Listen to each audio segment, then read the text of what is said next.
Welcome to this episode of CLIC Connect. I am your host, Craig Sullivan, and I want to thank Chicago Title and Red Roof for presenting this show. Without them, the show would not be possible.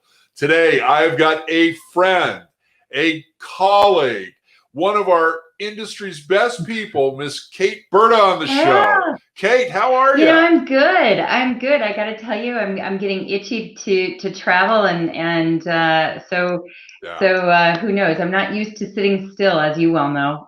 I don't think any of us are.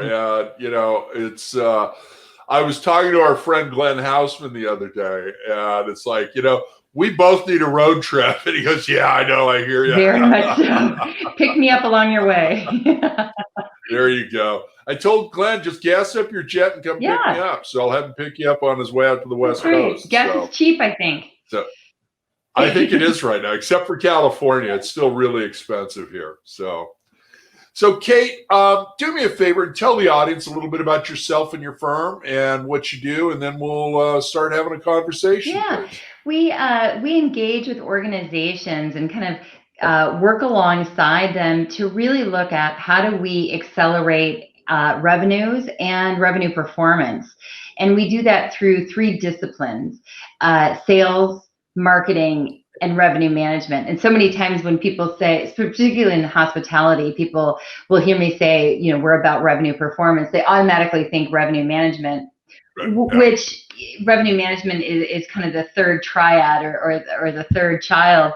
But we really look at how do all three of those disciplines not just collaborate, but integrate, and to raise that revenue performance. Now, you're working with, as I recall, and correct me if I'm wrong, you're working with our good friend Chris Green and his team over at Chesapeake. Yeah. You've got various other companies around the nation, if not internationally, that you're working with. Yeah. So what are some of the trends that you're seeing besides no occupancy right now? Where are you trying to get these teams focused and get them to deploy their resources to bring in new business? How's that going? Absolutely. What are you seeing there? Well, there's two key points here that we're seeing. One is a mindset around occupancy, and you and I have talked about that we're seeing, and we saw this post 9/11, and we saw this after the financial crisis too, where there was a slide in rates. Right. And so what we're really trying to tell people out there is, at 30% occupancy, you have to almost behave in your mind like it's 95%, and have that mentality, because we're starting to see almost rate wars at a 30% level, where that's not going to create demand. It's not going to get you or I to get on a plane if they have a 10% discount in a hotel, and the only thing it's going to do is it erode profitability and really hinder the investors and owners in being solvent. No, and I agree with you on that. Now, our friend Chris Green has had some success lately. They've taken over some new hotels. They announced construction of another one. Drew Hardy and the team over at 24/7 Hotels has like 6 hotels under construction right now. So do you get involved with their teams after they've hired them and start educating them, not only on revenue management, but performance and everything else, and kind of talk about that a little bit? Yeah, please? Thank you. Yes, absolutely. And we like to engage and really help organizations like we've helped Chesapeake, and it's been such a great relationship in really, what does revenue strategy look like? And from there, we look at what does that team look like, and what are the skills and competencies that we need in the future? But we really look at that umbrella of revenue strategy, and I always like to say that, bring us in early, even if we're an advisor, because a lot of times what we find is, when teams come to us or organizations come to us, they've called the doctor a little bit too late. So the earlier we can work alongside you and kind of be kind of a Sherpa along this journey of what does it look like in the future? You know, what we're talking to hotels about now, and particularly owners and developers, is what does that mix look like? Because if you're a group hotel, you know, you have to remix your hotel. And even though we hear groups say we need to remix the hotel, what we look at is, hey, do we have the competencies? Do we have the processes?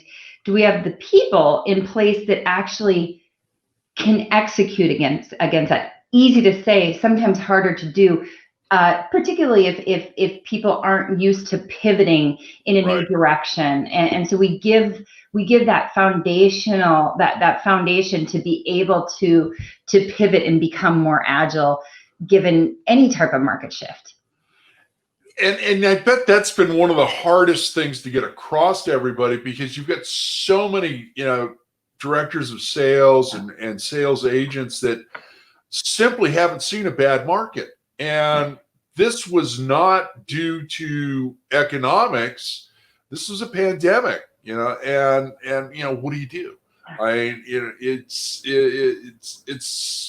It's definitely the worst of times, because we were having a good run prior to this, and now everything's happened. Well, and I think that you touched an excellent point there. We had a really good run, and there's no hopefully there's no shaming in my voice, but we were kind of able to get away with a lot of things.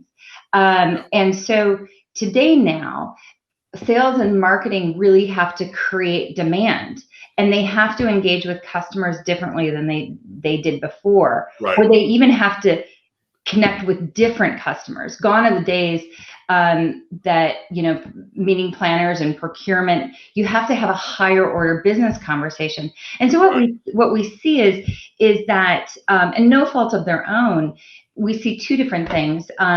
Teams at the hotels haven't been trained in how to approach things differently. And even their leaders aren't sure how to approach things differently. So, you know, they can't give away what they don't have. So it's kind of interesting within sales, marketing, and revenue management. What we see is some more thinking from a number of years back, but we're looking for the same impact. And I kind of make a joke of it. It's kind of like, you know, speaking to a rotary phone and asking Siri to give directions to the grocery store. It just doesn't work. No, it doesn't. Hey, Kate, unfortunately, we are just about out of time. Yes. I want you to mention real quickly, if you could, your new ebook and how people can get a hold of that, and then give yourself a shameless plug, and then I'll wrap up the show, please. Yeah, so we have a series of ebooks that are coming out to be able to help groups through this time to think differently and become more resilient and agile in their thinking. And our first one, of course, for the next couple of months is how do we successfully start doing planning on top line revenue during this budgeting season. So that's available now, and you can get it. Just email me directly. It's kate@kateburda.com. But it gives some great guidance of what does thinking differently actually mean, and some questions that we can ask, you know, that leaders can ask themselves as well as ask their teams to see if they could do, you know, kind of pass the acid test. Perfect. Kate has agreed to come back a few more times. She's going to help me co-host a few special episodes where we've got multiple guests. We are out of time. We will be back on March 4th, 2021 at the JW Marriott in Anaheim for CLIC 5. So until the next episode, aloha. Aloha. Thank you, Craig.